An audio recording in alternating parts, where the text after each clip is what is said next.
বাংলায় প্রবাদই আছে, মাছে ভাতে বাঙালি। বর্ষার দিনে ইলিশ থেকে শুরু করে পারিবারিক ভোজে রুই কাতলা। মাছ বাংলার শুধু খাবার নয়, এটা পরিচয়, ঐতিহ্য আর স্বস্তির প্রতীক। তবে বর্তমানে স্বাস্থ্য নিয়ে মানুষের মধ্যে সচেতনতা বেড়ে ওঠায় প্রশ্ন উঠছে, প্রতিদিন মাছ খাওয়া কি সত্যিই ভালো, নাকি এর আড়ালে কিছু লুকোনো ঝুঁকি রয়েছে? চলুন কয়েকটি তথ্যের মাধ্যমে জেনে নেওয়া যাক। 1. প্রোটিন এবং পুষ্টির ভাণ্ডার। মাছ হলো চর্বিহীন protein, omega 3 fatty acid, vitamin D, iodine ও সেলেনিয়ামের উৎকৃষ্ট উৎস। প্রতিদিন মাছ খেলে পেশি মজবুত হয়, মস্তিষ্ক ভালো কাজ করে এবং রোগ প্রতিরোধ ক্ষমতা বাড়ে। 2. হৃদযন্ত্র ও মস্তিষ্কের জন্য উপকারী।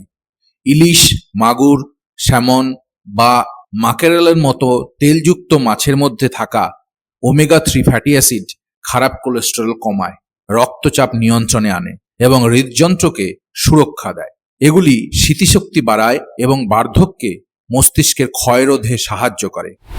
3. ত্বক, চুল ও চোখের যত্নে সহায়ক। নিয়মিত মাছ খাওয়া ত্বক উজ্জ্বল রাখে, শুষ্কতা কমায়, চুলের গোড়া মজবুত করে এবং ভিটামিন এ এবং ডি এর কারণে দৃষ্টিশক্তি রক্ষায় সাহায্য করে। 4. অতিরিক্ত খাওয়ার ঝুঁকি। প্রতিদিন একই ধরনের মাছ খাওয়া শরীরে পারদ, সীসা ও আর্সেনিকের প্রবেশ বাড়াতে পারে, বিশেষত বড় নদী বা সমুদ্রের মাছের ক্ষেত্রে।